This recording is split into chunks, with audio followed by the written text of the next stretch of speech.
Good morning, everyone, and a hearty welcome to day 4 at India's biggest futuristic and vibrant festival, the Summit of Future 2025, proudly hosted by Jain University.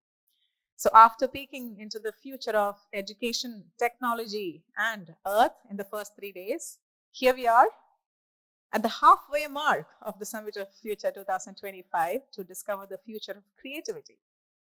Yes, we are witnessing the day of our 4th track, Creative. And at the Future Creative Summit, we promise you innovation will need imagination. It is a rich tapestry of plenary sessions, panel discussions, workshops, masterclasses, fireside chats, and even a fashion show that's been planned. Are we ready? Are we ready for the future? All right, let's dive into the first plenary session at the Future Creative Summit, which is going to deliberate on the trillion-dollar dreams that are powered by creativity. And we're extremely proud that we have a distinguished panel of speakers here from diverse domains to give you their perspectives on this topic. So without any further delay, I'm going to bring them one by one on stage, starting with, very proud to present to you, Dr. C.N. Ashwath Narayan, former Deputy Chief Minister of Karnataka, who was in charge of higher education, skill development, and IT and BT. Hearty welcome on stage, sir. And it's a pleasure and privilege for the students of Jain University as well as the management is coming in.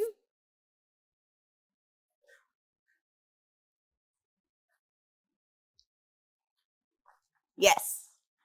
Walking right onto the stage, Dr. C.N. Ashwath Narayan, former Deputy Chief Minister of Karnataka, who was in charge of higher education, skill development, IT, and BT. And his tenure as a higher education minister was particularly noteworthy as he became the first in the nation to implement the National Education Policy 2020 in Karnataka, a visionary leader and a transformative force in Karnataka's technology and education landscape. Hearty welcome onto the stage, Dr. C.N. Ashwath Narayan, who will be our first plenary speaker in this session on trillion-dollar dreams powered by creativity. Time for a quick conversation down there, and then they'll join us on stage. Sure. Welcome on stage, sir. Nazreen and Dr. Tom, can we have him on stage directly? Yes, yes. It's been introduced.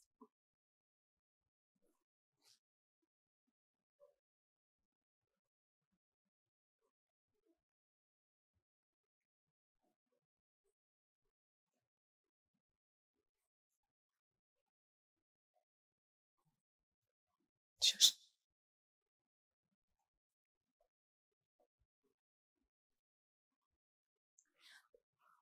Let's welcome on stage Dr. C.N. Ashwath Narayan, a visionary leader and transformative force in Karnataka's technology and education landscape.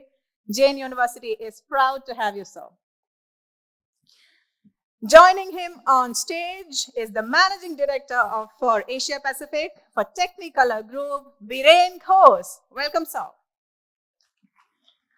He has over 25 years of leadership experience in the AVGC industry. And what a man to talk to us about creativity. Joining them on stage is Bose Krishnamachari, a man who needs no introduction to the Kochi audience, the co-founder of the Kochi Muziris Biennale, India's first international contemporary art exhibition. Hearty welcome, Mr. Bose Krishnamachari. And making this esteemed panel on stage truly complete, I'd like to welcome on stage Ms. Kavitha Kalyan, a seasoned leader with over 25 years of experience in the digital space. She is the Director of Design for BFSI Technology Advisory Group with TATA Consultancy Services.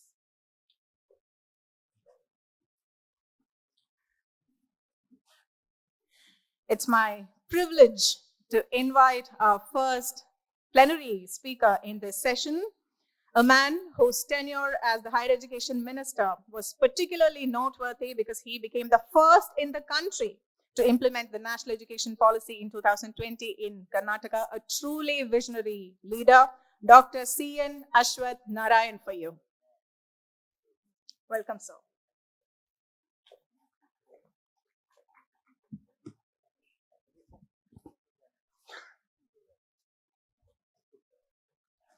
Good morning, dear friends, my young friends, and all the dignitaries who have come for the future summit of the creativity.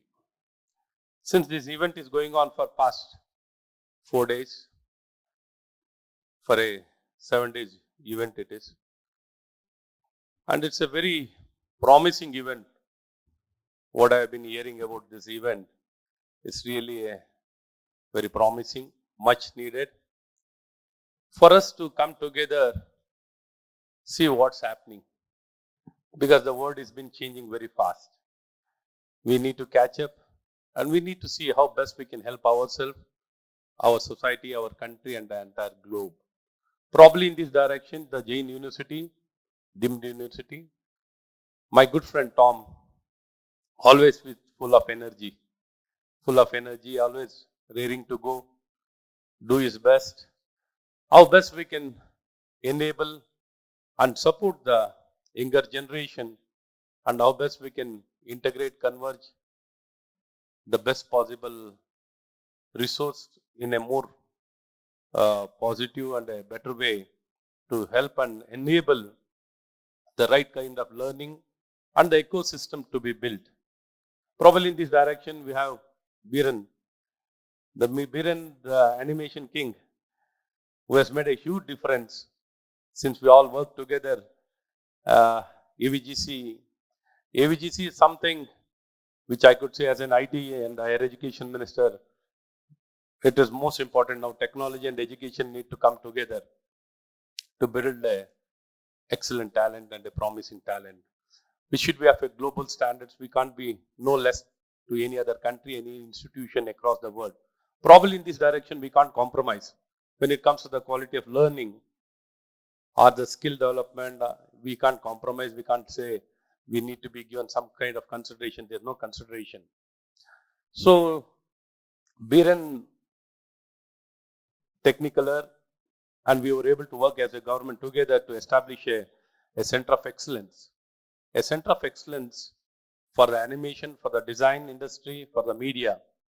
It's really good, and we could see the kind of results we could witness, and it has made a huge impact. Probably AVGC industry in Bangalore has become the most happening place in the entire world. Probably we are able to develop our the most of the cinemas of the entire Bollywood, Hollywood. I think Biren is going to talk more about it. So we have established a very good studio also. Whoever comes there, they can produce a film, they can enter inside and go out with a product. That is the kind of infrastructure we have built, and it is sustainable also. We are, whatever we have spent, we are able to recover and manage and run it without no cost. And we are generating revenue also. So that's a good model where okay, we can work as in a government and a private institution can come together, and Madam is here, and our Bose, Krishnamachari. I've been hearing a lot about him, about the Biennale, contemporary art, which has made a huge impact in particularly Kochi in Kerala and across the country and across the world.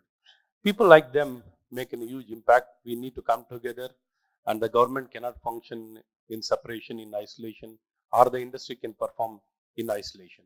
Both of us need to come as together, how best we can collaborate, work with each other for the good of the society and facilitate the industry's growth. Thereby, we can compete with the entire world. So the creative track today, what we are going to have today, is really the most important aspect for the society, for the industry, probably for the design industry, and for the media, entertainment, arts, for everything. In this direction, there are many aspects. what are the present policies, how best it has been, uh, what are the policies, existing policies, how good it is, are there really policies have been made to enable, facilitate, encourage, promote the creativity in this particularly these fields with regard to the design most happening area and with regard to the media, arts and entertainment. In this direction, I think we need to work together with the policymakers, industries, investors, and the academicians and the education. So we need to enable and ensure that the right kind of learning happens in the learning level itself, because in the education we can't separate it. So we need to facilitate and ensure the opportunity has been given to the students during their learning itself. So we need to bring in multidisciplinary. The national education policy is a very promising policy. The third national education, it's not the first national education policy. This is the third national education policy, which is coming after 36 years. Probably that is going to address the challenges what the industry is facing, the education sector is facing, and as a society, we do face a lot of challenges. We have got a lot of good talent, promising talent. Even though there is a talent, a problem remains as in a problem. So we are all here to solve a problem. So that is all about the startups or the addressing every problem is an opportunity for us to come out with an idea how best we can solve the problems. We cannot be a part of a problem. We need to be a part of the solution. Probably in this direction, that kind of uh, enablement should happen, facilitation should happen, how solutions can be worked out, how ideas can be brought into reality. For the ideas to be brought into reality, it needs a very good infrastructure, enablement, establishing more of innovation hubs and tech hubs and innovation hubs needs to be established so that whatever idea has to be brought into reality, it has to go through a lot of process. For that to happen, you need a lot of mentors and you need to get a supporting environment and a tailor-made facility for every sector. It needs in a different way. It cannot be a one common facility for all sectors. So each sector has got its own challenges. Probably in this direction, we need to look into minute details. But looking into the minute detail and facility, if it is provided, it can make a huge difference. What we have seen in Karnataka, it is a rapid transformation, probably in a matter of few years. It is not and many decades it has taken. Probably what I could see during COVID itself, the growth of the startup industry. In Bangalore, we could witness more than 50 unicorns. What was the unicorns earlier in Bangalore? It was only one or two unicorns were there. In a matter of 5 years, we could witness 100% growth, 100,000% growth. And even the government intervention and the government policies made a huge difference when it comes to the Aadhaar, digitalization, UPI. All this enabled for the growth of the startup industry. The government plays a very important role. As much as even the talent, whatever talent might be there, you might be having the best of the best products. For that to get a market or enablement or facilitation or encouragement, the government policies plays a very important role. And the resource also plays an important role, but government policy has to be designed properly to facilitate the growth. So nobody can wait, because the investors, whoever is going to invest, they also see how best they can reap in the dividends and how fast we can grow. What is the policies available? Is it a right market? Is it a very encouraging market? All these aspects will be looked into, because we have a huge talent and a younger population of below 35 to 65% population. So seeing this population, we can't wait for too long. We need to act. We need to act. All of us need to come together, uh, act in a very fast manner. So these kind of events, summit, can make a huge difference, bringing all the resourceful people who are the leaders in various sectors coming together, working with each other, and hand in hand makes a huge difference. And we can't stay in isolation, because always staying in isolation doesn't help much. So coming together makes a huge difference. Probably that is a huge synergy or the convergence what we can see. So this kind of summit are much needed. All the industries leader can look up to each other. We can see the talent here. You have come out with a lot of ideas. You are presenting your ideas. The industry leaders will come and interact with you and see how best we can support your ideas and encourage and mentor your ideas, how they can facilitate, invest, because we need investments also in a big way and encouragement. That will create a lot of confidence in each of the person who is having ideas. So I wish all of you all the best, and we need to work more and more to build a great country. Viksit Bharat can be seen with a promising talent like you, all of you, the most promising youngsters. So there's a huge opportunity. The sky is not even the limit. We can go bigger than that, and we can reach out to the entire world. We need not go to any other country to make our future. From here itself, we can cater to the entire world. All of them have been catering to the entire world sitting here. Probably the world has changed a lot, and there's a great opportunity. I wish all of you all the best. Do well. And I think the summit has made a huge impact, and it has gained the attention of the entire country and the entire world. I think Tom needs to be congratulated in a big way for his leadership, and the Jain University coming forward and organizing, and such kind of events should keep happening. And I think this will become a yearly event. I wish all of you all the best. Thank you.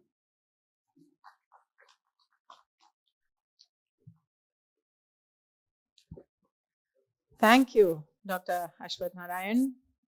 His presence itself is inspiring for us, and thank you in particular for the words that highlighted the need to work together and work hard. Thank you. Thank you once again. Our next speaker is a leader who has more than 25 years of leadership experience in the animation, VFX, games, and comics, known as the AVGC industry. And in his tenure, TG India, which is the Technicolor Group India, has grown to over 7,000 creative professionals delivering award-winning work, something that Honorable Minister also mentioned here. So it's my pleasure to invite to the podium our next plenary speaker, Shri Biren Ghose.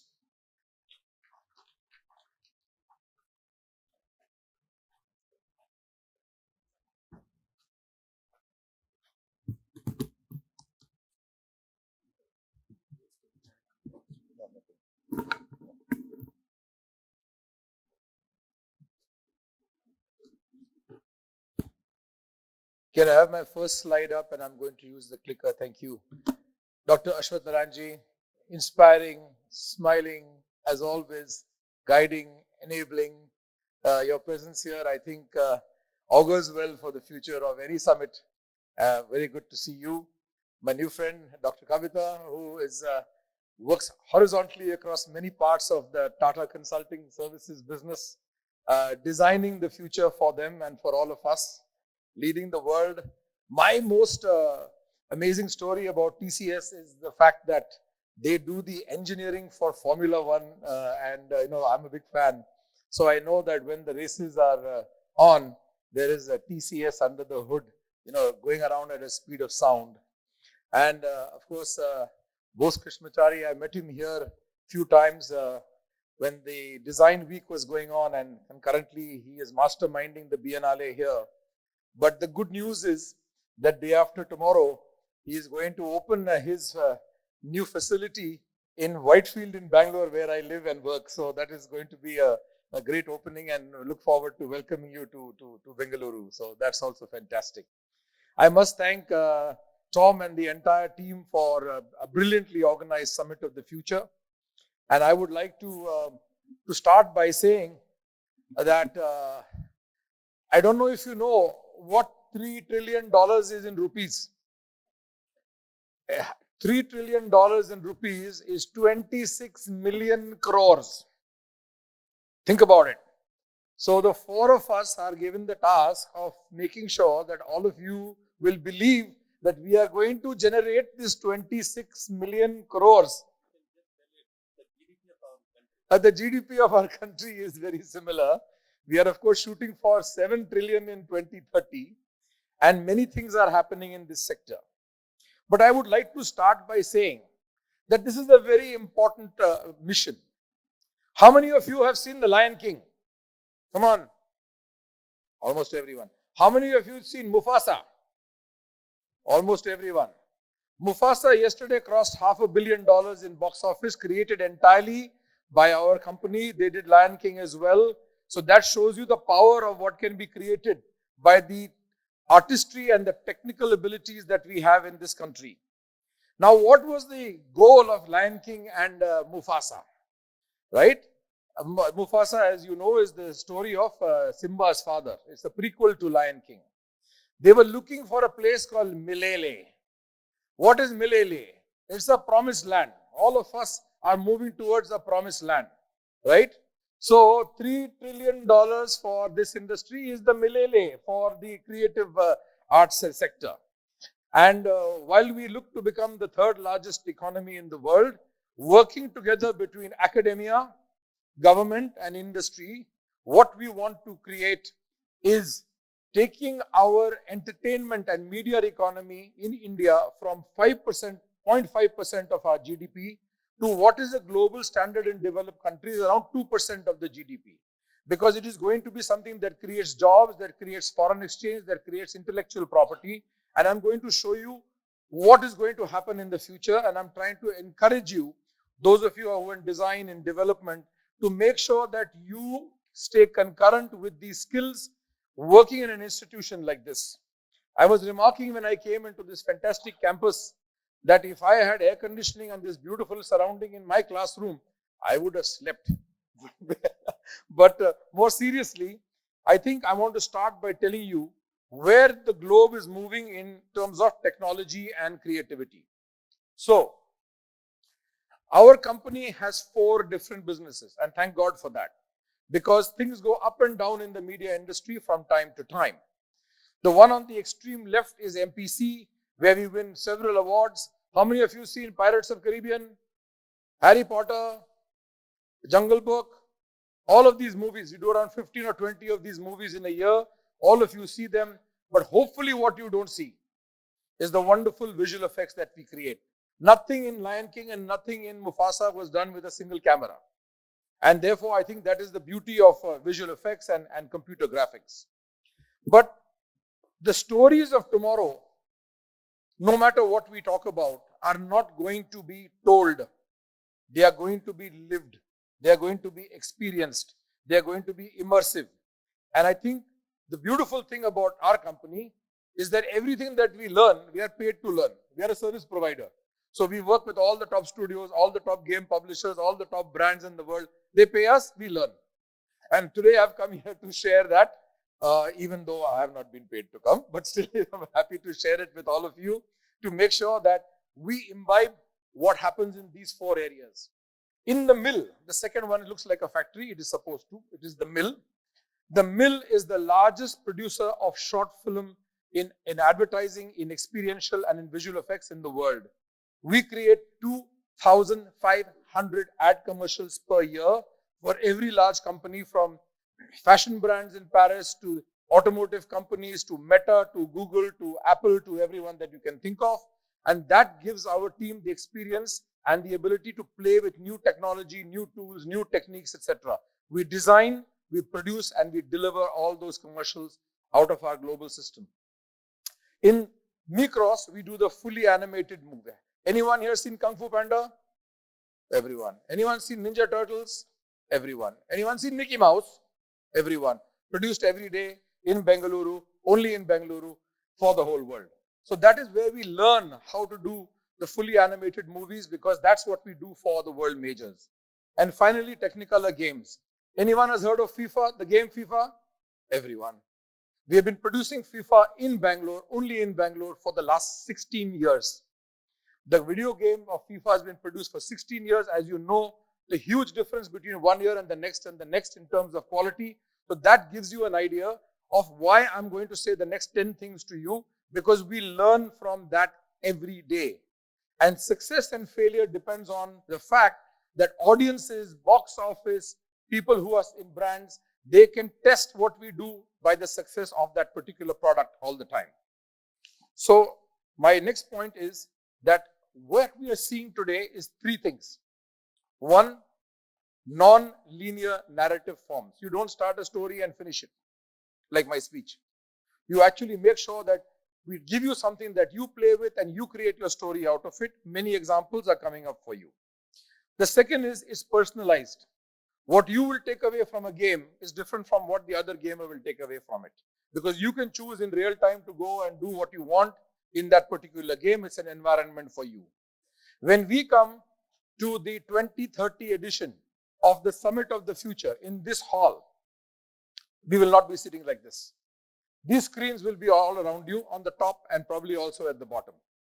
And you will be finding from whatever I'm presenting, it will probably be pre-packaged and you will decide what to listen to. You don't have to listen to every single slide of mine because you will choose what you want from that whole thing. So that will happen here and it will happen all over the world and it will happen in every format where there's a screen. So I'm going to start by playing you one reel which gives you our 2025 work and some of the work that we've done across all of these four spaces. If we can play the reel, I'm playing the reel, put the lights down please. Thank you so much.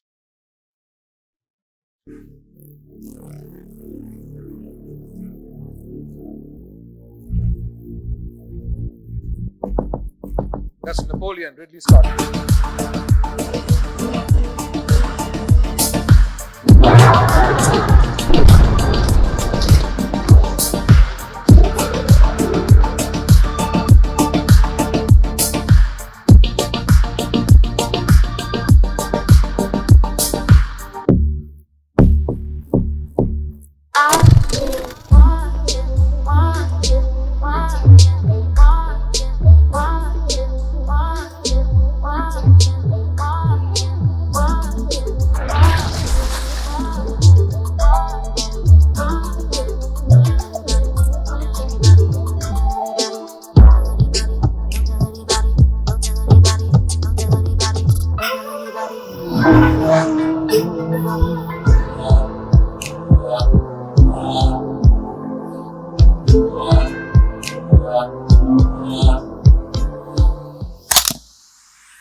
Big hand for the thousands of people who worked on it. By the way, I have not got the exact number, but maybe 1,000, between 1 and 2,000 people who work in our studio are from Kerala. So big hand to them also. Yes. And we're looking forward to working projects here together with the Jain Group and making sure that we have some real active academic industry partnership with you. So we are actually all one age. All of us. Of course, you are the youngest, but we are all one age. And before they used to have preschool, teenage, etc. We are all screenagers. This is who we are. It's all about the screens that is going to take over our lives. You know, in front of us, in our hand, wherever it is the screen age. And what happens here is that it is not about producing a story. It is producing an experience. One of the things that we want to encourage more work between academics and industry is to make people understand the complexity of, for example, workforce planning. I have industry colleagues sitting here from Chennai, from many other parts of the world, and they're going to present also. And it is not just about the design, it's not just about the animation, it's not just about the lighting. It is about workforce planning, it is about production management. 80% of all the content created in the world for animation in television is done by more than 3 countries coming together for every single project. So you have to understand cultures, you have to understand finance, you have to understand how to make it happen. So that is, I think, very important for us to understand. And one of the things that I'm really proud to see happen with institutions like JN here is that in our industry, 95% of the learning takes place on the job. We want for that to become 65. Let 65% happen on the job. Let 35% happen in the best education institutions. In every industry, 50-60% of learning will take place on the job. But in the case of our industry, I think the people who we have become successful as a country, even after taking a lot of education and inputs into the workplace, which we want to partner with institutions and make sure it happens in the process of them learning itself. That is very important. I'll move on quickly to a few points. How many of you saw something like a big dome which was shown earlier on? Have you heard of the Sphere in Las Vegas? Anyone heard? 2 people, 3 people. The Sphere in Las Vegas is a big dome inside which 17,000 people sit. It has got LED, almost 480,000 square feet of LED screens. And because it is so large, you can put the Statue of Liberty inside it. Entire imagery for that, the opening of the Sphere was done by us, and we've done 12 projects since then in 3 years. It is where you stitch images because it is so far from you. The resolution of the image is 17K. And you can actually have the most amazing experience out there. I think we will see that happen in India one day, I hope, but I think it's happening very soon in the United Arab Emirates. But that is where the experience of what you create, you actually are in a world of your own. And that is the kind of levels to which imagery is going today. And in the future, you will also be able to interact with them through AR and other things. You know, I wore a pair of those new glasses that came out from Google, and it is just amazing to see how you can take pictures from it, video from it, control volume from it, and so on and so forth. Currently, it's $400, but I'm sure we'll get something for about $10 or $5 the way things are going in the AI world. So, creativity is as much about connection as it is about creation. I met 10 or 15 students in the lounge, and I can tell you that all of them, I spoke to about 7 of them, and I don't know what they studied, but they were able to connect very easily. So one of the things I want to take away is this ability to connect, because everything will become collaborative in the way you create the future. That is part of the opening imagery which was there in that big sphere. It was the story of Elvis while U2 was playing, Bono was playing the first concert out there. And it's amazing for us to be able to do that. Also hoardings now. You will appear to see Nadal coming out of the hoarding and hitting a ball at you. Or in House of Dragons, when you did it, the dragon was breathing fire. It looks like you're standing in Times Square and the fire is coming to you. So this is what's happening. It's becoming much more experiential. That's a story in itself. And the big influence in this industry is happening with video games. So whether you are studying A, B, or C elements in what you're doing, please pay some attention to understanding real-time technology. Because the tools today of Unreal and Unity and things of that sort are going to become the way almost all content will be created, whether with those tools or something else. But the real-time technology is something you can learn on your own, and you can learn on it, and we should also get the Jain University here to become centers of excellence, like we have become in Bangalore, to become a center of excellence for Unreal and for Unity and things of that sort. Very happy to collaborate with you and make that happen. The other thing is that when you create things in real time, what happens is that you have much more flexibility. In a video game, you can go left, right, etc.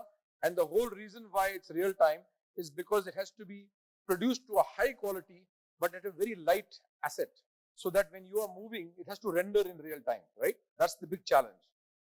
And so today, why I talk about video games is because the kind of stories that you want to tell in the future will be like BioShock, which is surreal.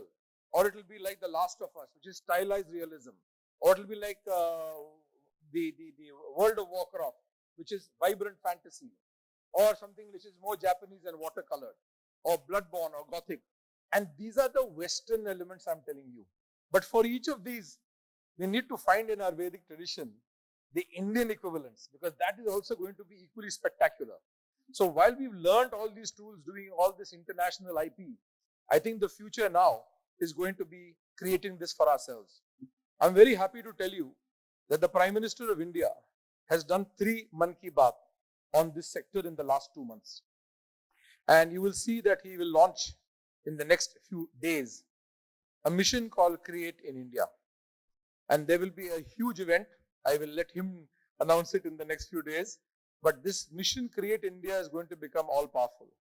And we have been given a grant by the central government for 390 crores to create an Indian Institute of Creative Technology in Mumbai. I am one of the 3 pro bono interim CEOs, but that is already given 10 acres of land in Film City. And this is a place which we should collaborate all design and all creative institutes with, because it is going to be doing things which are unaffordable by either academics or by industry. R&D, development of tools, development of tech, so we don't have to buy everything from the Western world. And this is going to be a movement. So this industry today is front and center of your future. The summit of the future is going to be about looking at how you use imagery and simulation. No matter which 4 days or 5 days you had so many tracks, there is no industry today that does not require imagery and simulation. Be it aerospace, be it education, be it anything. So what we are developing here, and I'm showing you in stories, actually is part of every single industry in the future. I will speed up my next few things. I'm going to show you something which is, I'm going to cut it short because it's 2 minutes, but this is the kind of cutting edge stuff which is done in the storytelling for games. The games today we have only created a trailer for games, but I can tell you one thing, the trailer for the game which we made is probably higher in cost than most of the average films made in India as a full film. And it takes that type of imagery and that type of hard work to do it. So I'll sample it. How many of you have heard of a game called Valorant? Many of you. This you would have seen as the trailer, but you have not seen it on a screen so big, so I'll cut it short in between. Lights down, please.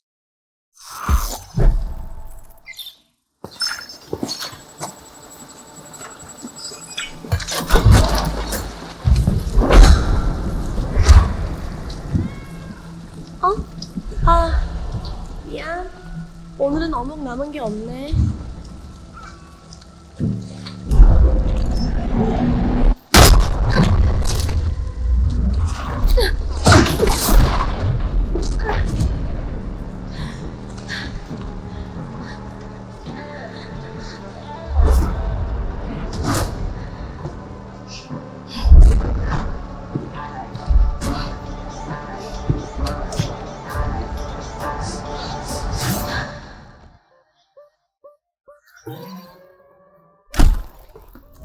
Think Brimstone's running drills again?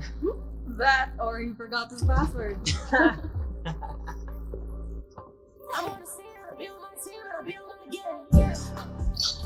Heilige Sposak. That's not possible, right? This is what we've trained for, people. Omega incursion. Where? Everywhere.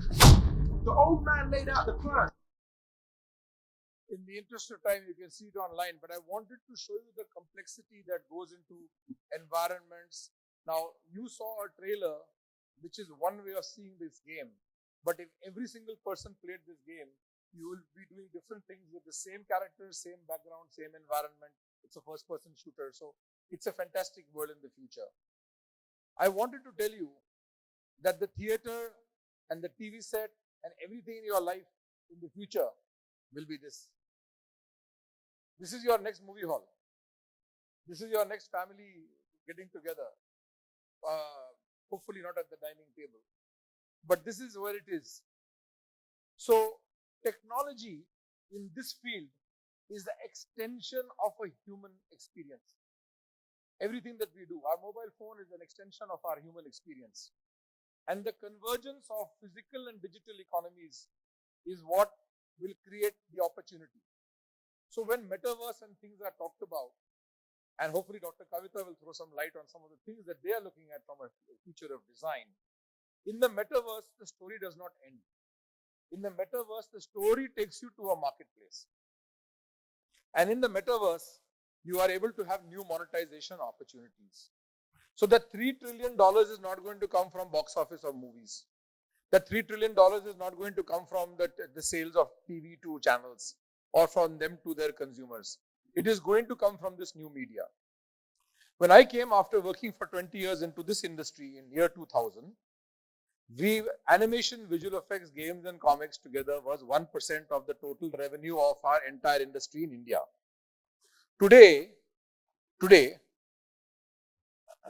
he's a friend of mine. He's not walking out in protest. He's just going to load his presentation. Today, from 1% or less than 1% of the revenue of India in AVGC, today AVGC is 21.5% of India's revenue. And it is growing faster than the rest of the industry. So, all I can tell you is that this is going to be the way by which you have to think about how your story will be told in the future. I'm now going to show you a reel of experiential work. So today when we look at Middle East, when we look at Saudi Arabia, when we look at Abu Dhabi, when we look at India, when we look at the centers of our religious centers, when we look at spaces, the screens and the museums are not museums of past, they will be museums of future. There will be places by which when we want to showcase Bengaluru, so we would like to have a 3-acre place somewhere near the airport where we create a dome and we will experience the history of Karnataka, the history of Bengaluru, everything that we have done. By people just sitting there and understanding in 1 hour or half an hour what the whole city will not be able to tell them. And continue that experience when they are in the car wearing goggles so they don't bother about how many potholes or traffic lights there are. This is the future of what we have to do. So we will do that also. So let me show you what experiences happen. So today when we want to, let's say, take a person into a Bordeaux wine museum. We did the Bordeaux wine museum, we did the wine museums in China, we have done things all over the world. It is because consumers want experiences. I'm going to show you a little bit of the experiences we create. You also saw in the opening reel and here, a lady who is wearing a headband. And then you're seeing the waves. So I wish we had put for Dr. Ashwath ji, I wish we had put a headband. So as I am talking, you will be able to see on one screen the waves. Waves going high means he likes what I'm saying. Waves going low means he's I don't know when Biren is going to finish. But these are the ways by which we are going to be able to engage audiences in the future. I'm going to play it for you. Lights down, please. Thank you.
That last one was a place where you have all artifacts and you have a place as you go underneath and you look up, it shows you how those things move across the world. So, there are these fantastic experiences. But now I want to come to the most important point. How many of you watch Instagram Reels? Very few, huh? Oh, almost everyone. Okay, hands down. How many of you watch Instagram Reels for more than 20 minutes a day? So, that's my first point, everyone. My second point, which is the largest streaming channel in India? Shout it out. Number one streaming in India, YouTube. The story of the future will not be told by the big directors, although they are all my friends. And we all know the biggest movies and the biggest people who make all these movies. They will not be the ones to make the $3 trillion. The $3 trillion will be made by all of us. All of us will be making the $3 trillion.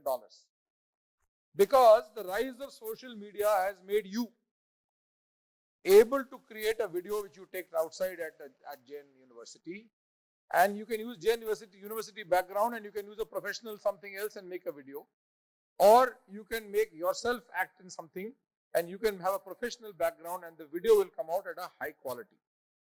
And this quality is going to become you, the creator, who is going to be able to tell in real time the new forms of expression and create the most fantastic projects which will actually add to the revenue. And India has more people, so we can create more videos than other countries in the world. Maybe Indonesia has also a lot of people, but they are not as ahead of the game in creativity. And so therefore, the future is this. The future of reshaping storytelling is themes that will resonate universally. On Instagram Reel, you will see there is humor, there is awe, there is natural wonder, there is some animal on the wing of a plane that's flying off the plane as the plane is flying. You don't know whether it's a real shot or whether it's a CG shot, you have no idea. So user-generated content is going to be very large, and you will become that person. So the stars of 2025 already, what are they called? Influencers. I must have a discussion with Tom. Who are the influencers for Jain University? Because you need to find, we should have a contest and make sure we find among you 10 to 20 people who become the lead influencers for the university. That is the storytelling of the future. And I think that can become an annual event. Every year they will be featured in the Summit of the Future because they are the future.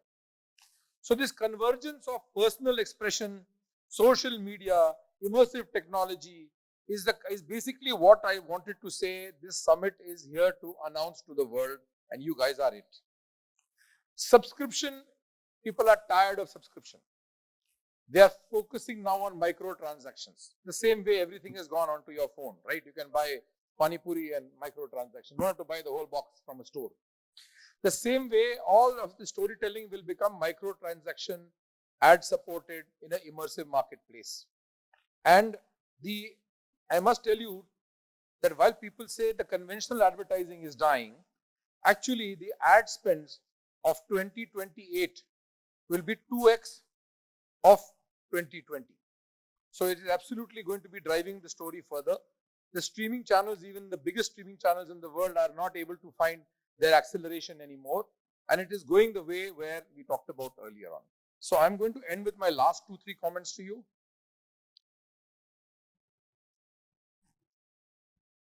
So in today's world, what you create, a person writes a book, he doesn't know if that book will be popular now, after 5 years, after 100 years.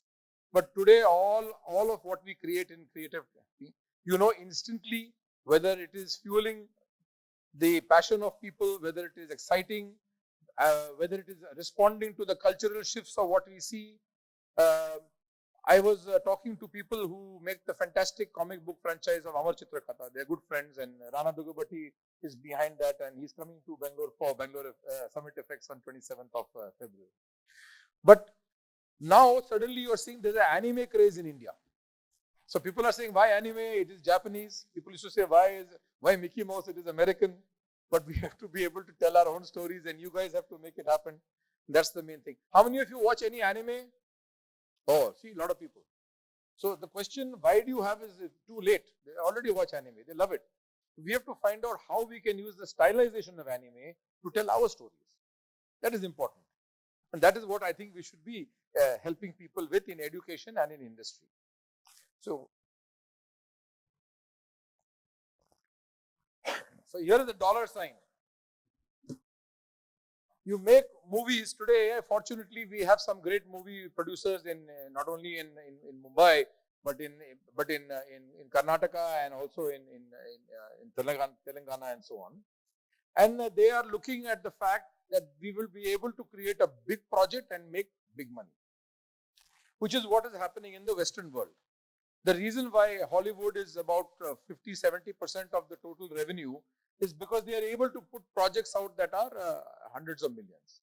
But happy to tell you that an Oscar-nominated movie called Emilia Perez, which we did visual effects in Paris, is a small budget movie, which has also become very, very successful. It won the Cannes Film Festival. It is now up for the VES and the Oscar.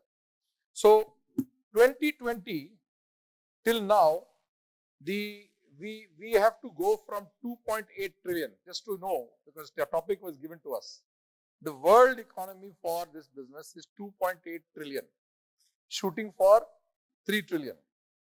So it was easy to come from half of that in 4 years, but it is very difficult to go 20% higher in the next 2 to 5 years' time. And I think that is the opportunity for Create in India, which will catapult this lot of people to make that happen and become among the top people in the country. So you must always have a goal. I will end here saying you must always have a goal. Like in Top Gun, the guy has to go in a very difficult terrain. He has to drop the bomb. He has to go out and getting safe is the most important part. Similarly, when you start a business, you say, okay, I've got 2 founders. I will start something. I will do a business and I will go there. That's easy. You are going to go and drop the bomb. But for you to escape and be profitable and survive and continue to fly, that is the challenge for entrepreneurs in the future. So I wanted to end by saying that we have a big program called Elevate. We give 100 people startups money in Karnataka. There are many, there is a startup session. I'm invited to Calicut in a few weeks' time. There is a startup Kerala mission there also. And we are helping to judge and evaluate people everywhere. But I want to give you one warning. Please chase the vision and not just the money. The money will end up following you. You know, when Mr. Tom started his business of getting people to tie up for higher learning with international colleges in India, it was a vision. Many people were doing it. But the way you execute your vision, the money will follow. If you start up by saying, I want to be unicorn in 2.5 years and I'm going to do this, etc., etc., I've almost never seen anybody succeed. And I'm myself friends and mentors to some people who have become unicorn in our industry. I'm very close to Sai of MPL and his team in Bangalore, and they are more than almost double unicorn. And they are people who today, if you ask him what do you do in the company, he's I'm product manager. I'm designing the product. I'm designing the next product. I need to make sure that the people will see what I create. Money will follow. And I just wanted to say that the fusion of gaming, entertainment and education. Gaming, entertainment and education. This is going to drive the growth to the $3 trillion. And I wanted to end by saying that this is a picture of, towards the end of Mufasa, all of you have seen it, so many hands came up. They are finally reaching their milele. They are reaching their goal. They are reaching their promised land. So I've come here to wish all of you in the university that you find your milele, and we are there to help you in every single way. Really grateful to be here. Thank you very much. God bless.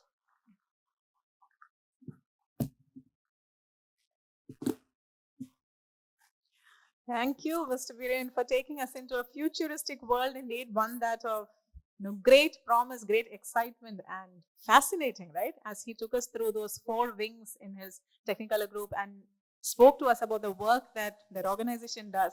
It was goosebumps moments for me, and I'm sure it was for many of you as well, to understand that such kind of phenomenal work is happening from Bangalore in our country. So loud round of applause for that.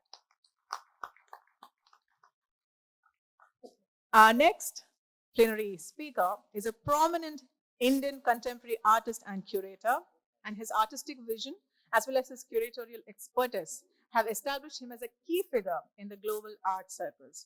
Very proud to present to you Bose Krishnamachari. Hearty welcome, sir.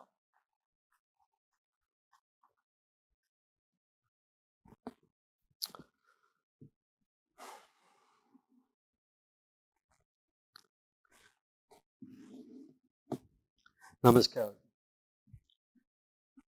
I thought we have conversations and conversations.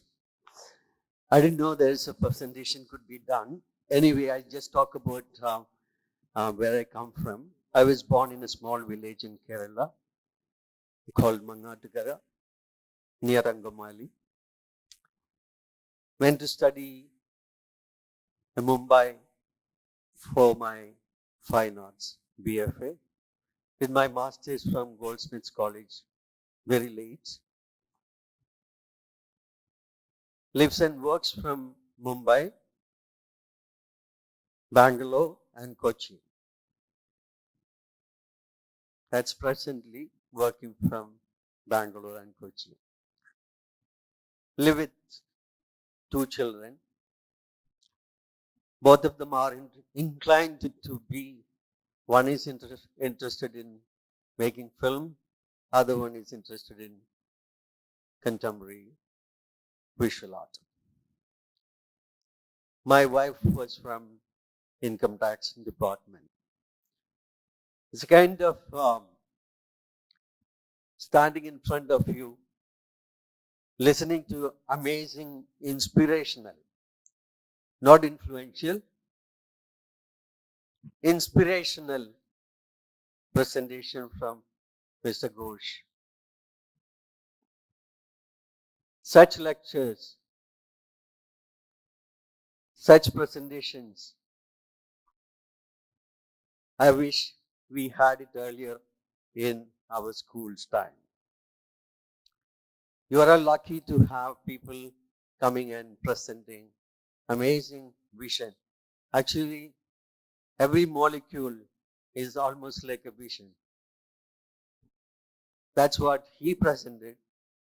And here it is, few experience, come from a small village and, wanted to talk about where my place is like in Kochi. I supposed to be in Mumbai. In 2010, then Culture and Education Minister of Kerala had visited my home in Mumbai. That was the beginning of, my return home kind of things happened. Sri M.A. Baby had visited home over a conversation. A lot of things we discussed. And he said, you guys, I have introduced a few other Keralite artists who are also based out of Mumbai, very successful, but many of them are not really, people who never used to talk about in Kerala. So these friends got together and then having a conversation with Mr. Baby, he said that you are all very successful in your career. What is the best thing can be offered to the state? That sounds very simple. What can be offered to the state? It's not trillion or million or billion, but the idea is $1 billion or $1 trillion idea we suggested. Vision for Biennale. What is a Biennale? Biennale means, it's a simple word. It's an Italian word called Biennale. It means every other year, every 2 years, it means. Now it is known as a kind of cultural term or an artistic term. There are film biennales, theater biennale, architecture biennale, design biennale, and all those things are happening. I don't know how many of you have seen Kochi Muziris Biennale.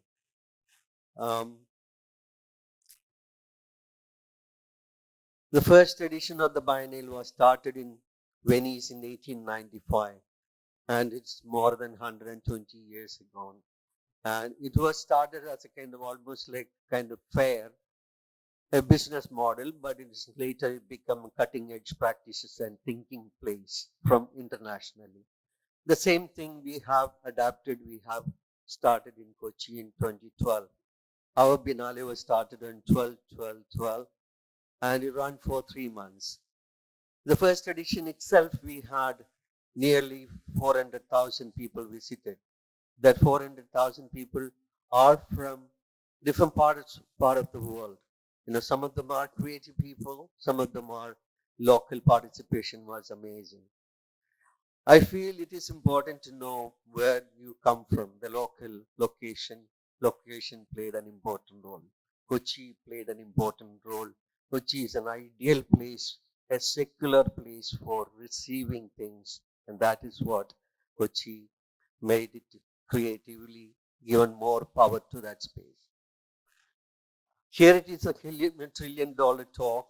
When just I'll forward you, sorry, a few slides from the shows we had and the Biennale.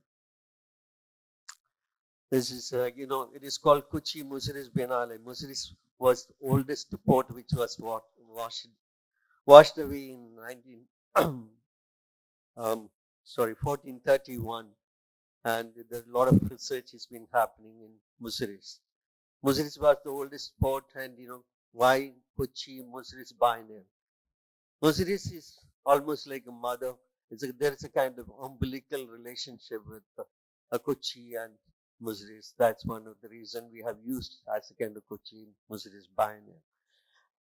We wanted to do maybe every year we can do festivals, but we are not just showing paintings. We have many verticals part of the Kochi Biennale Foundation's part of work.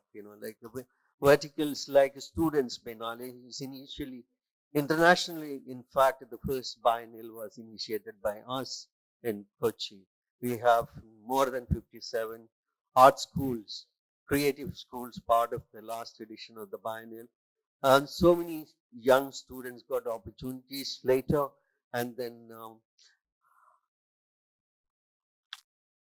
Kochi become almost like a kind of people's biennial because the participation of the local community and education is one of the most important aspects. The second, as I said, the Students Biennale, we have also another program, educational program called ABC, Art by Children, that art rooms created in different schools. We believe that it is important to come creativity. All the creative verticals should come together in one place. That's how culture has been made. It should not be in silos. You may be a poet, but like what I have seen earlier years is that most of the people get together for their, poets get together for poetry reading sessions and things like that. I think in future is, as Mr. Biren suggested, Ghose suggested, collaborations and collectives make a future creative industry.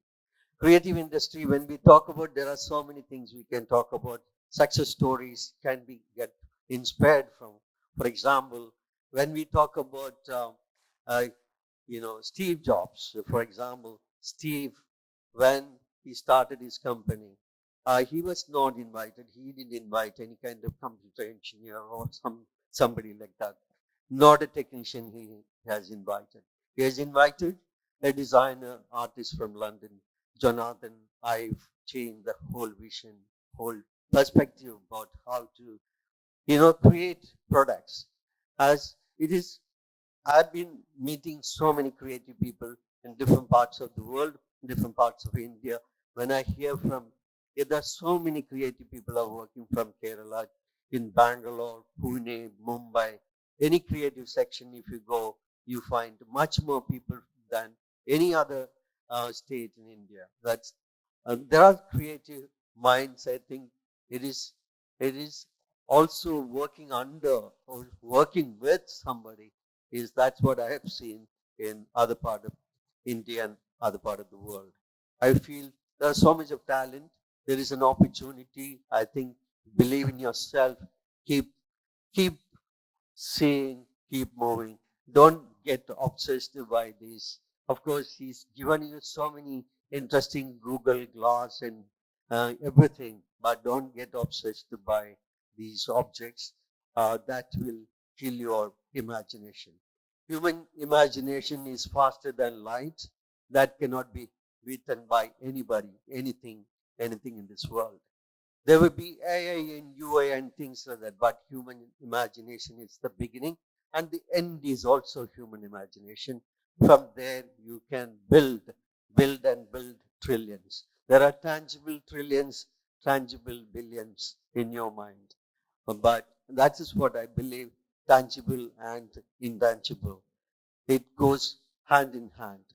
It is vision is important to step again and again and move faster and faster with your imagination.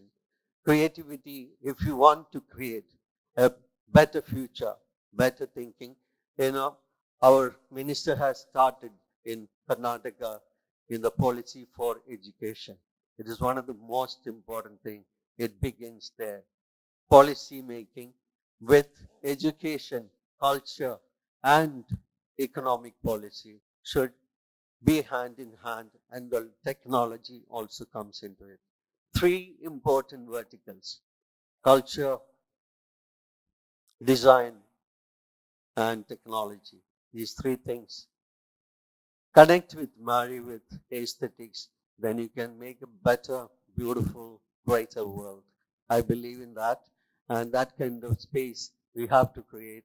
So young people, you have the ability, travel your minds. Earlier days, somebody says that talking about New York or talking about San Francisco, Silicon Valley, you imagine. Nowadays, you click a button and you get to know. I think, that imaginative, going back to your, origin is also interesting. There are three institutions, in a way, not really succeeded, but I loved in understanding few of them like this. One is called Bauhaus, which was started in Germany in the time of World War. It was also critiqued and also removed some of the thinking and practices in these institutions called Bauhaus. Bauhaus encouraged craftsmanship, encouraged all kinds of creativity in one site, one education institute. And also Black Mountain University. There's so many incredible minds came from that university, but that not sustained that educational institution. But it is important to get into the liberal way of education. I think you are in that space. And Tom, thank you so much for inviting me to be part of your conversations. And my dear friend Kirti, because of all you guys, I am here. And it was wonderful to listen, both of you. Amazing, Biren. And but again, I wanted to say, don't just obsessed by imagination of gods and goddesses, and also the objects which you have it. This 6-inch or 4-inch objects can kill your imagination. So be yourself. You are the boss of your life. You create and make a better world. Thank you so much. I haven't done my Kochi Muziris Biennale presentation here, but sorry about that. I was not at all aware of it. We'll catch up 12th of December in Kochi to see the Biennale, and the Biennale end on 2026, March 31st. So you have a lot of time, 111 days. You can experience it. Welcome you students. You get a great opportunity to face intellectuals from around the world, thinkers and practitioners from around the world. Not only painting, sculpture, installation, technology, all kinds of stuff will be there. Thank you very much. Thank you, Mr. Bose Krishnamachari. And what a potent trio did he invite our attention to, culture, design, and technology. And I'd like to bring to your attention, sir, that we also have a student Biennale going on in our Jain University campus. So if time permits, please do visit us for a humble effort. Thank you. Thank you for that. And with that, I'd like to bring onto the podium our final plenary speaker, who's someone who has mastered the art of blending storytelling with design to create impactful experiences. That's the kind of conversation that we've been having here all day today. And Mr. Biren specifically spoke about how it's not going to be just storytelling, but immersive experiences. So Ms. Kavitha Kalyan is somebody who was the former head of design studios at TCS India. She is currently the director of design with the BFSI Technology Advisory Group of TCS. Presenting to you Ms. Kavitha Kalyan.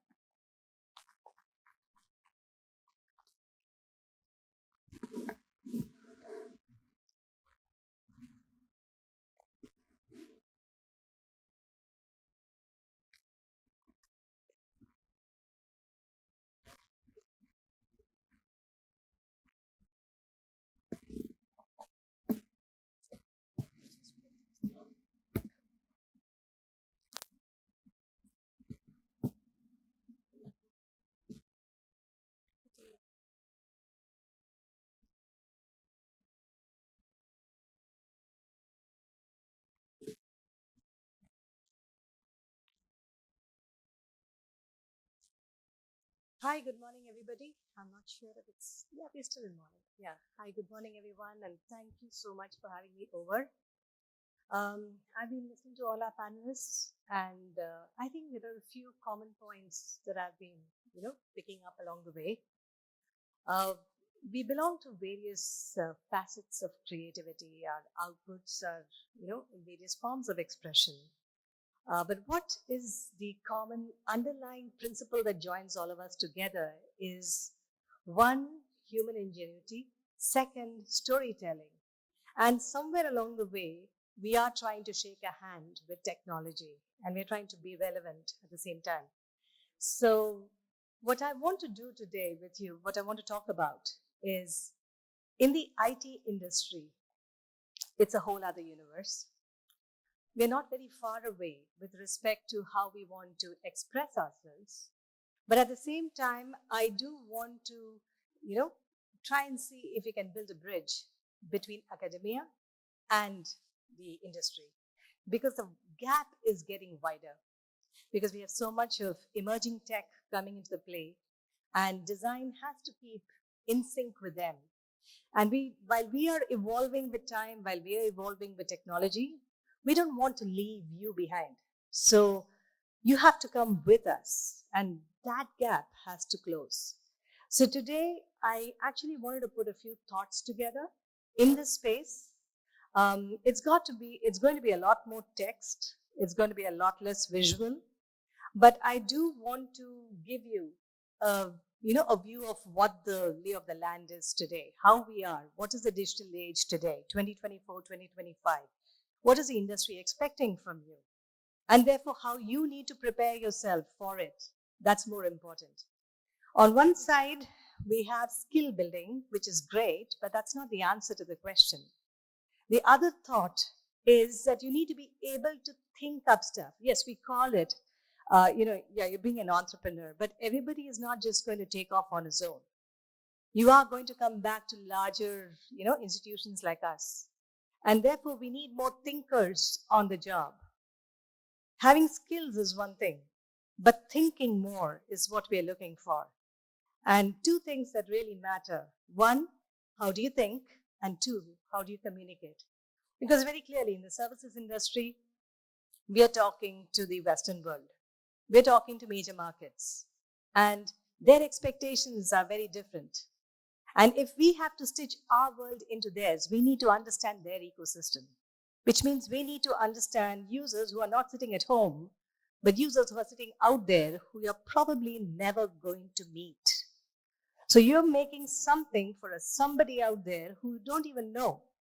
So we have to work with a lot of other things to understand who that person is and how are we going to make all of this come together in the industry. So to bring a long story short, how do I define creativity today? What are we looking at today?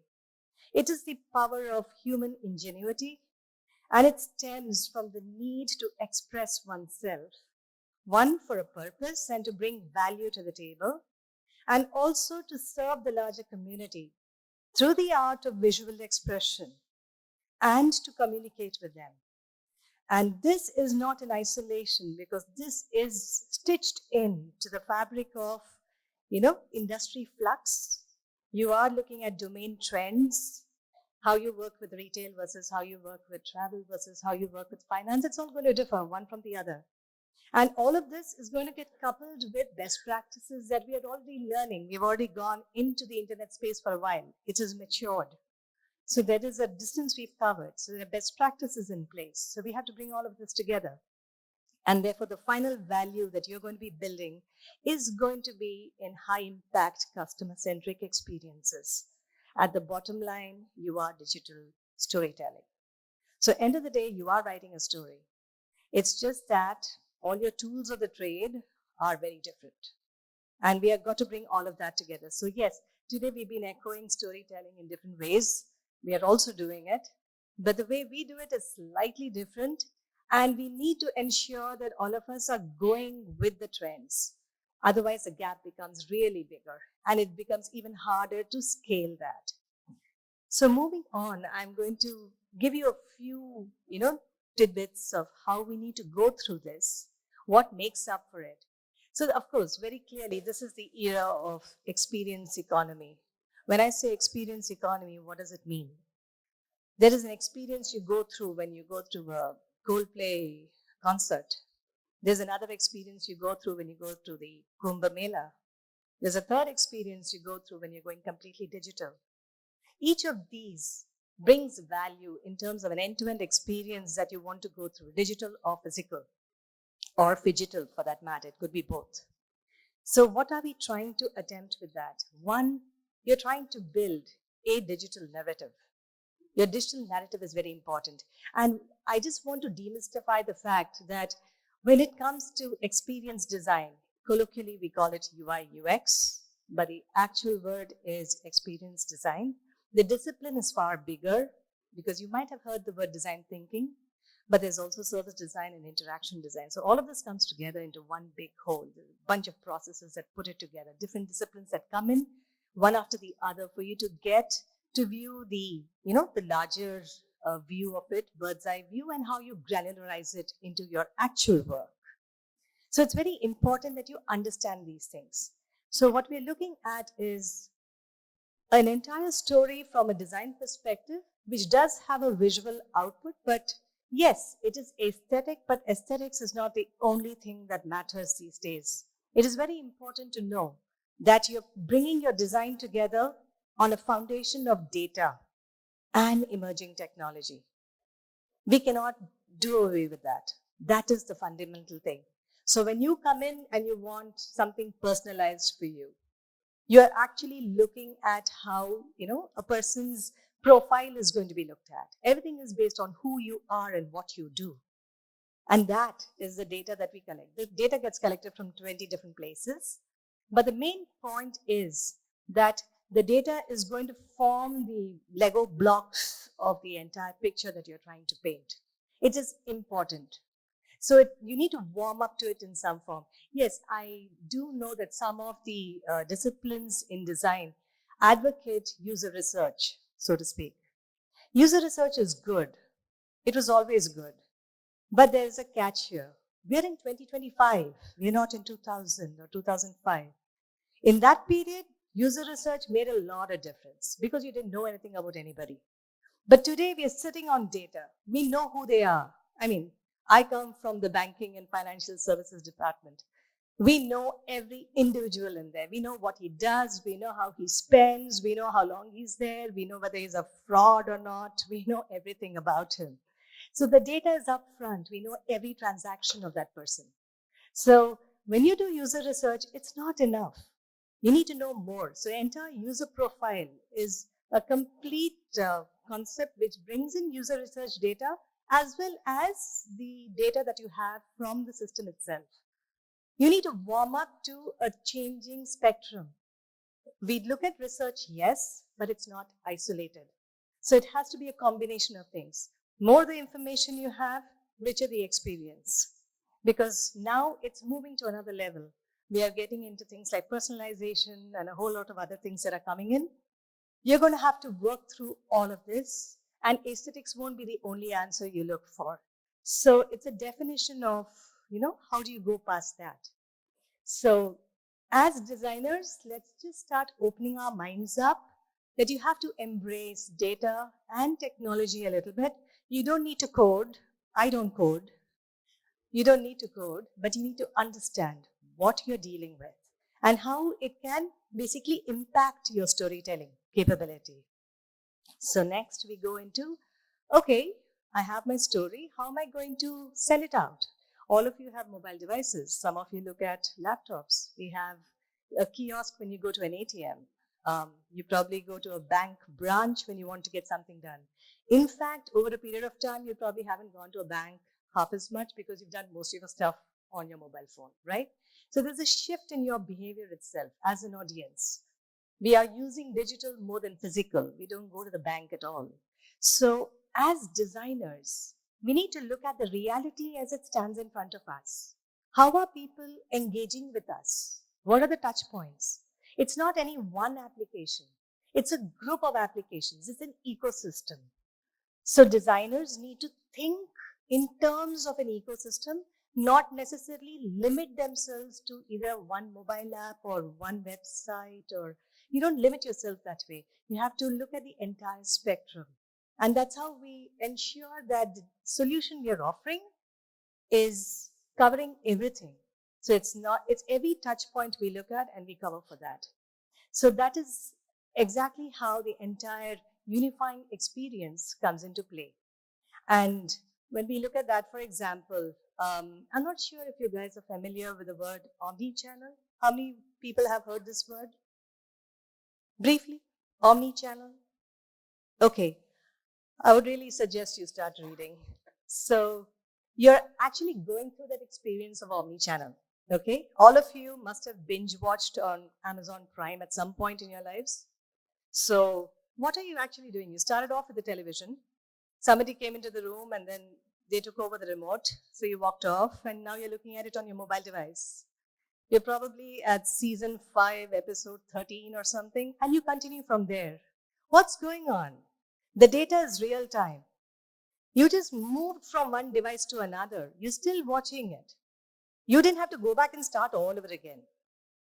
An omni-channel experience is, it's channel agnostic, meaning it doesn't matter which device you picked, television or mobile device, it doesn't matter. You start from where you last left off. So it's very important in the industry, in the IT industry, that you warm up to these terminologies. You need to have to know them. You need to know how it works because your design is dependent on it. So it's not just about the aesthetics of design. It is about how it is actually going to roll on the ground. So omni-channel is, it's one keyword that you really need to start knowing and start looking at because it's going to affect your design. You're not just designing for a website, you're designing for a mobile app. And the mobile app could be responsive or it could be a native app. There are many possibilities. I won't even go into immersive reality. I'll stay away from that. But I just need you to start understanding that these are prerequisites when you come into the industry. They will be taught to you in some form, depending on when you enter and how you scale up along the way. But it's always good to know what's happening in the industry today. And these are very commonplace for us. And I know this is a gap between the academia and industry today, is that we need to bring you with us so that some things are already understood. So when you're looking at channels, it's important to know that the spread is getting bigger and that you need to be aware of each of these and how each of them work. So, the whole best practices around a mobile device is going to be very different from what you're looking at in a website versus what you look at an ATM kiosk versus what you look at in your phone or in your wearable, your watch. Each one changes. So that is very important. Where does design come into all of it? Brand presence. Your brand has to make a presence across all of these channels. It has to come in there. And it has to make a difference. I'm not sure how many of you are familiar with, I know you've seen Airbnb. How many of you have really gone through clicking that site? Okay? Have you seen how the interaction and the branding are stitched together? That's like a classic example of creativity. The entire site of Airbnb, there's another one, lemonade.com. Lemonade is an insurance site. When you look at the website, it doesn't look like insurance at all. It's like completely illustrative and very pretty. So what these two sites have done is they have basically taken a minimalistic approach, absolutely white, neutral shades. But it's only where you go to the point of interaction that the brand color decides to show up. And it's a bright pink. It's a bright pink for both. But the way they've used it, that, that brings in a lot of creativity, a lot of thought. So it's not just aesthetic, it's actually leading the user to the next action. And as designers, we need to think about how we are interacting with the system. We need to think about how we are visualizing the whole thing. So these are three important things that really matter when it comes to experience design, or UI UX as you would call it. From a digital transformation perspective, I would just like to throw a few thoughts into the game here. You need to think with the perspective of personalization. You need to think with the perspective of what kind of users am I dealing with? Now, let me just break that down for you. How many are Gen Zs versus how many are Gen X versus how many are millennials versus how many are baby boomers? We are now designing for different types of people purely by age. We haven't even gone to the other aspects of them. And when we look at these people, when we look at the way they are, baby boomers are not so excited about technology anymore, whereas Gen Z are very impatient. They don't have any attention span lasting too long. And in the middle, you have the millennials and Gen X, who kind of are a balance between the two sides. So you can't do a one size fits all. You have to take care of each requirement. So are you aware of the variety of people we are talking about? I'm not even going into cultural influences right now. I'm just talking about age. Age is a very simple thing. So there is a lot going on in the industry today. There's a lot of conversation on vulnerable audience who are more towards the older category, more baby boomers. But we have to worry about them because they're there to stay. They're using technology. So essentially, all of this matters. And, when we bring all of this together, personalization comes in. How do you deal with the user's behavior when they go through the application? And this is one part of it, which is what are we trying to achieve? And then there's this whole process of how are we trying to achieve it? You are probably already going through that in your classes. That's already there, part of your curriculum in terms of processes. But even these processes need to be upgraded with time. Last but not the least, I just want to bring in a flavor of Gen AI. Gen AI has come in to disrupt everybody's lives. DeepSeek has been the latest to, shake up the apple cart. So what's in it for us, and is anything going to come to affect us? Now, the thing is this, it doesn't mean that it's going to come in and take over your space. It can, and it may not. So your career as a designer is not going to be as it's defined today. I mean, you come in, you start making wires and mock-ups, and you keep going with that. That might not be your future. Your future might be that Gen AI is actually producing that mock-up, and you're going to become a curator who fixes it. But you still need to know the best practices to get there. So it's important for you to know the industry flux so that you're ready for it when you come into the industry, and you're ready for it when you get your feet down into the work. There'll be a flux every 6 months. You're going to have to get used to it. So before I end, I want to give you a story on one of the, case studies that we did for Tanishq, one of India's large jewelry brand. And what we did was, of course, it was in the retail space. We created a very personalized experience for them. And this was during the COVID time. So the stores were completely not operational. So we had to take it completely online and make an online experience for people to come to Tanishq. And we were trying to see if we could provide an omni-channel environment, which means that you can log in from any device that you want, and you can continue with your transactions. You can go through it. So we were looking at an omni-channel experience, and we were also trying to see how we could make it more discoverable. At the end of it, we also had one more problem to solve. Tanishq, by nature, is, they have focused very heavily on their physical stores. So their brand is focused towards a physical store, not as much digital. So when we walked into it, we figured out that they were AA non-compliant with accessibility. And that was across the site. We had this mild light ochre sitting on a white, you couldn't even see it. And what we realized is that Tanishq brand was very focused on the physical shop, on the physical store, and they were not really looking at their digital counterpart. So what we did is we came in and we kind of told them that we could actually take their brand into what we call a design system. I just want to see how many people have heard the word design system.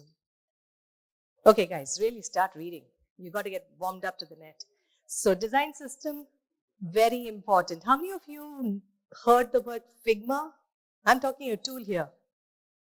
Okay, Figma should make you do design systems. Aren't you not in it?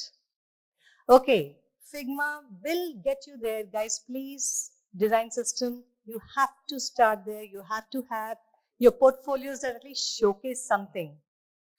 You need to showcase that you are aware of it. Brand converts to a design system. You need to at least have that much to get into industry today. I mean, I'm not even talking Gen AI right now. I'm just saying basic starting point has to be with a design system. So just take that very, very seriously. So with this story of Tanishq, we actually transformed their design system. We built a design system for them, and we changed their entire branding. And we moved, they just flipped the colors, of course, but we transformed that into a completely compliant, accessibility compliant website. So I'm just going to show you how that happened.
Thank you. Are there any questions for us?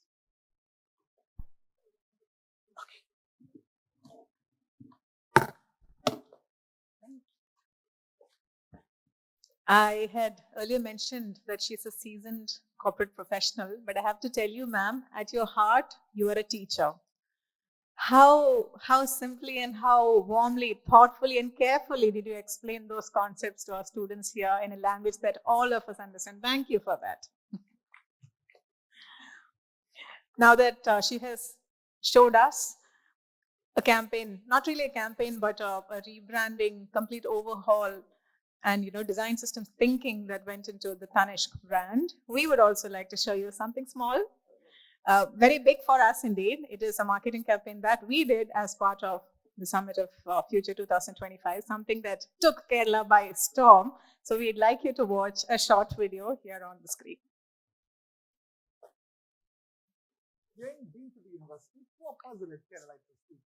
Their full page ad in all leading newspapers carried likely front page news of 2050. Prominent among them that paper currency would be banned from February 1, 2050. Keralites famed for 100% literacy went to a tizzy. This despite a warning on the page that this was a marketing feature visualizing news of 2050. One TV anchor actually read them out on live TV thinking it was news. Some auto rickshaw drivers refused to accept paper currency. In a school that asks students to write down top news of the day, one student wrote them down and the teacher thought so too and gave a tick mark. And a local CPM leader was out on the road criticizing Modi for yet another note ban misery. Obviously, literacy isn't the same as education, knowledge not the same as understanding. Amid the rompers, two questions come to the fore. Forget paper currency, will newspapers exist in 2050? And will students go to university for 3- and 4-year courses in 2050? It's a video that speaks about the marketing campaign that we did.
Yes, biggest interesting and vibrant festival in Kochi. We're delighted that we started our Summit of the Future on this futuristic note, and we are very proud to be presenting to all 4 of you on stage. I think we married culture, technology, and design there in there. And now we're opening the floor for questions. Lots of students here, eminent guests here, anybody who wants to ask a question. Yes, we have a gentleman Hello. there. Hi. I just wanted to first thank all the panelists for a fantastic talk today. I guess my question mostly has to do with the ethical implications of all these technologies. I want to point out the amazing campaign that you guys did, the ad that says all paper currency will be banned. I think that's a fantastic example of misinformation and a point where these technologies start to blur the line between fiction and reality. I guess as storytellers here, we all understand the power of storytelling and how the stories we tell shape our reality. And I also want to point out how Ghose mentioned that. Mic closer to your lips, please. Yes. Hello? Okay, Yes. louder now. So I just want to mention how Mr. Ghose mentioned that this technology, the imagery and the simulation is used in all the industries today. And I want to just call back how a few months ago, OpenAI and Anthropic, 2 AI technology companies that pledged initially when they were founded that they would be for humanitarian causes, are now signing deals with the United States Department of Defense and the Department of Justice to use their technologies in warfare, the torture of prisoners, and various other things that Google and Amazon are also following through with. And I also want to point out how at the Kumbh Mela, a lot of the data analytics that are being done are being organized by Western companies. So this is data produced by Indian citizens, data about Indian citizens being sold off for Western interests. And I also want to point out how a lot of the studios we have in India that work on VFX and this media are doing so with Western intellectual property. And it's also pointing out how important it is that we need to tell Indian stories as well. Because when we work with Western intellectual property, we're working with Western ethics. I guess my question is, are we ready to handle the ethical implications of this technology? And does the industry and the education and the arts of India today, are we teaching humanities enough to the art students and the science students to be able to deal with the ethical dilemmas that these technologies present us, especially in an age where AI and information technologies are contributing to things like warfare and the total collapse of consensus reality when we're not able to tell what's real and fake anymore? Do you want somebody specific to answer that? I guess it's open to all four. I want it to be a multi-pronged question with a multi-pronged answer. Quite a heavy question there, open to all of you. Mr. Ghose, would you like to begin, since you ended with the opening of the academic space in Mumbai?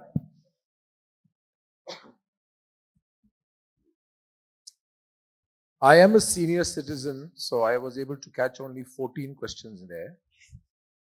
But that's on a lighter note. They are all legitimate.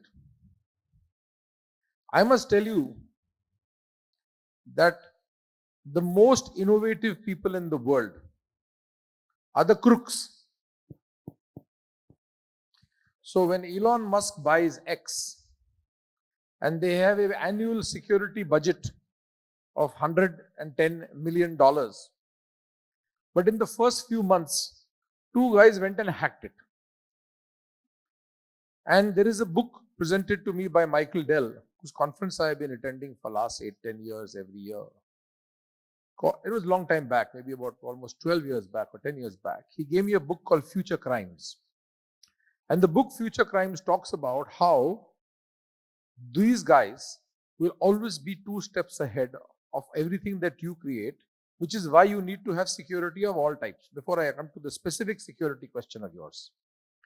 So whether it is a bank, whether it is the bank, whether it is a government department, whether it is, everyone is trying to protect personal and corporatized information to the best that they can, but it is not 100% proof, which is, I guess, why you have insurance. Now, the point that you are asking is about, there was some confusion in your point which I want to clarify. First of all the companies sitting here and my friends, from Phantom and others are also here. Everyone who works on creating services or IP uses, yes, they use international tools and technologies, for which unfortunately we pay a lot of money as license fee, but it is all legal, by the way.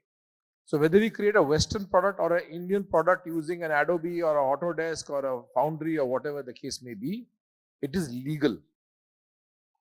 The second point I wanted to make to you is that as far as the development of those tools are concerned, you may perhaps not be aware that when I went to Tycon in Silicon Valley in about 2003, almost 20 years back, and I met the CEO of Adobe at that time.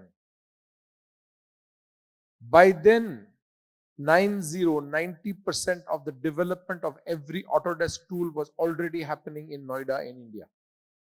So the engineers of India create that for the Westerners. It is for anybody in this room and anybody on this stage. If we started using those engineers ourselves, we can also make those tools, but you have to compete against Adobe in that case. And you can do that in the old-fashioned way of saying we will not allow Adobe to sell in India, which is not the right way. The government today is liberalized and we want to make sure there's a level playing field. So the tools are also created by our intellectual talent, but it is done for them.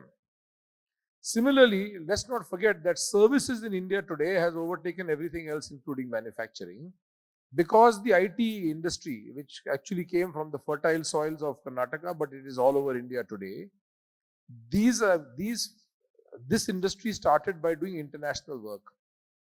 So while the end product of what they create may belong to the clients abroad, the know-how to do that, whether it is TCS or Wipro or anybody, when we create the Lion King and Mufasa and everything else, the IP belongs to the West. But there is no company in the world that can create creatures and quadrupeds like us. And the ability to create quadrupeds and to create creatures and to create fire and water and fur and crowds and in that is ours. That is ours. So you need to break this down, and I'm not trying to be too sensational or nationalist about it, because as a very strong nationalist myself, we have to figure out how you can make the money for India, how you can create the jobs in India, how you can bring the revenue to India. And that is the first step.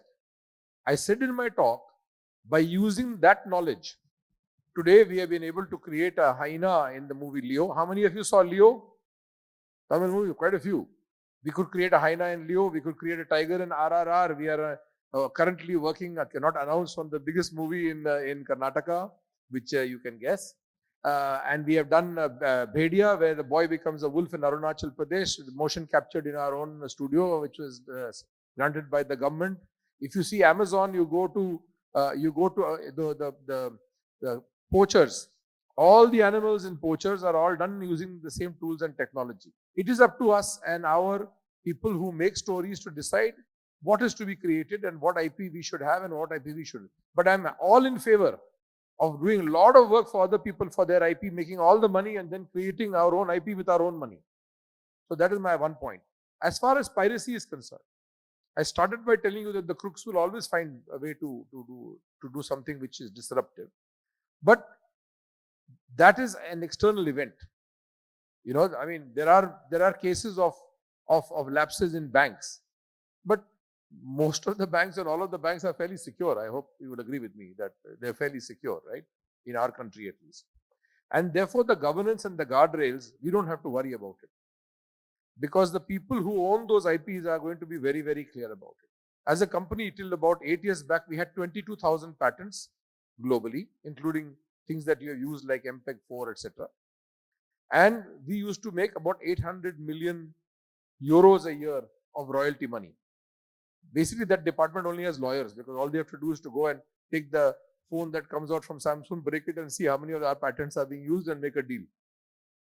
So regulation of IP, creation of IP takes years, patented takes years, you will make money for years, but it's a long process. The ROI is very, very slow. And therefore, we need assistance in the area. That's why our R&D percentage in India is low. If grants have to be given anywhere, it is in the area of R&D. And that will happen. It is beginning to happen already. Through many departments created in both central and state. And the intellectual capital exists for that. So first, I think creating of IP, we have got the talent. We need to make sure that it happens locally. Then how you use that, I think that governance is now quite well in place. I don't think there are, compared to say 20 years back, where people couldn't afford to pay for the licenses.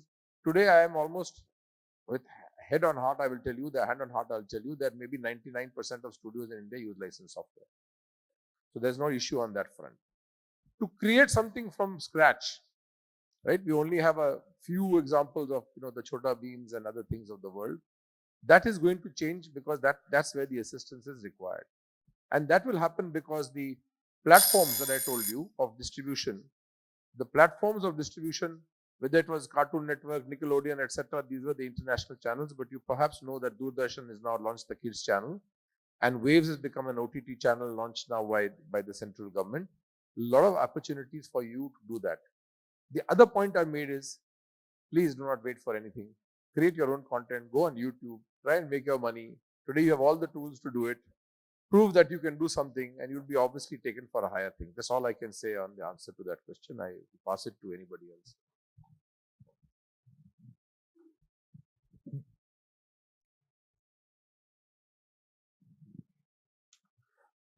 Just wanted to say that it was a very, very valid observation when it comes to intellectual properties being, used for war. The creativity is being used for, in certain places, nowadays it's being used by people. I think I have no answer, but it is important to create policies that definitely everybody is looking at it from the home ministry onwards to foreign ministry. Everybody must be looking at all these kind of aspects of it.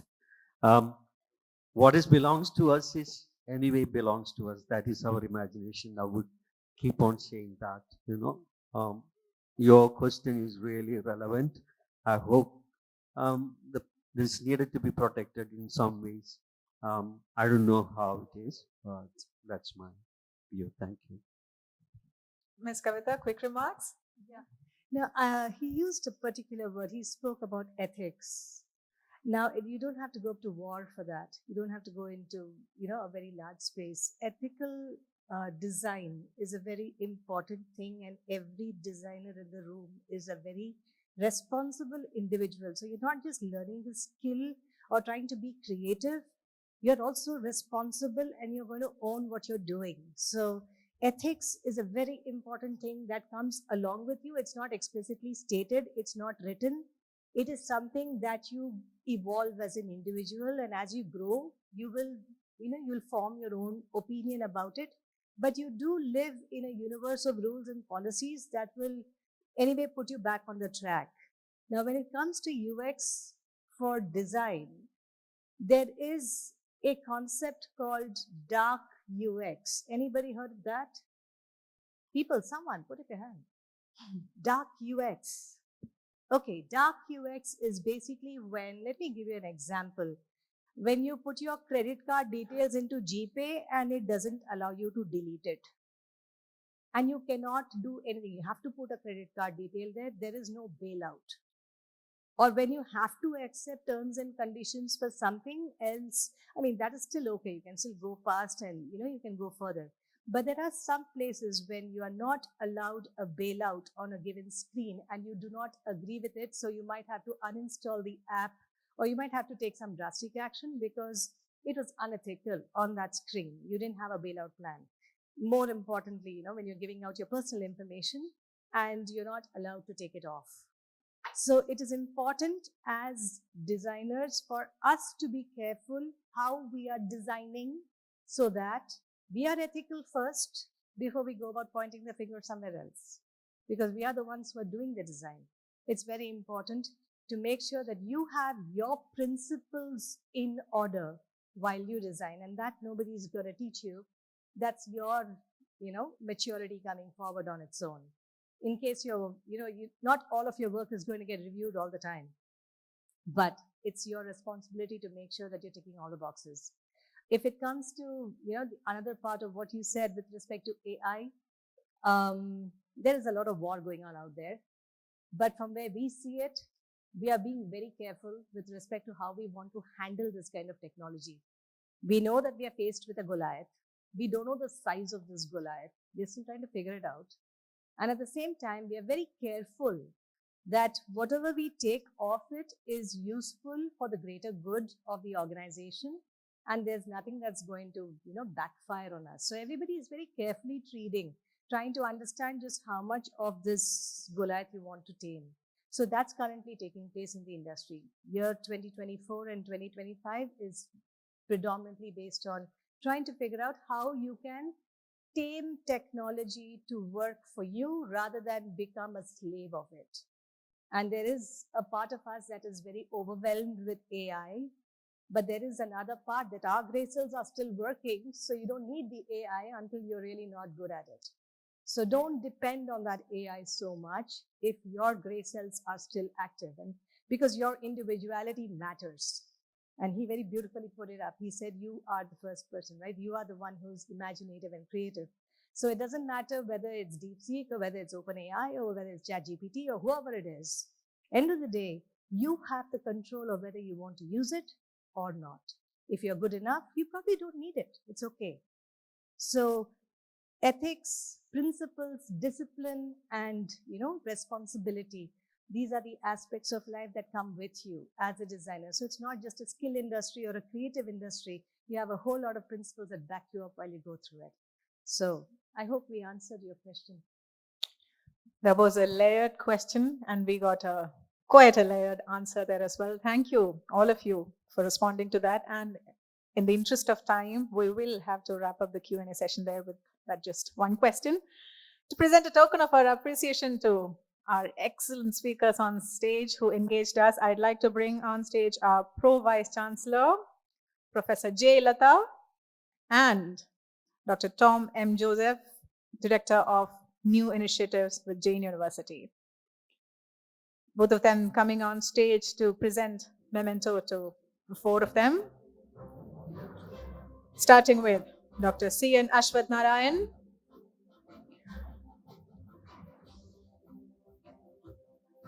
Honorable former Deputy Chief Minister of Karnataka,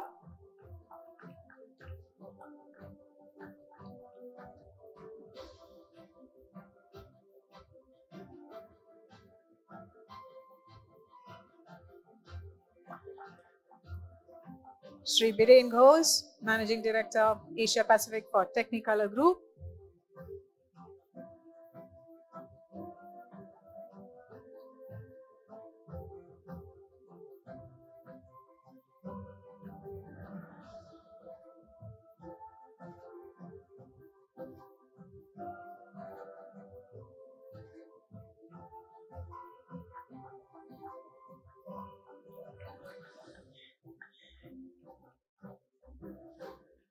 Bose and Biren. The mementos got mixed up. Now to Mr. Biren Ghose.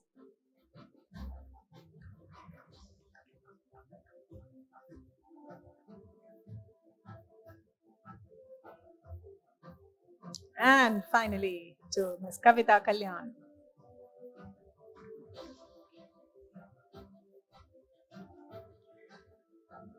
We request all of you to step up for a group photograph, please. Please take the center stage and let's have a group photograph taken to capture this moment for good.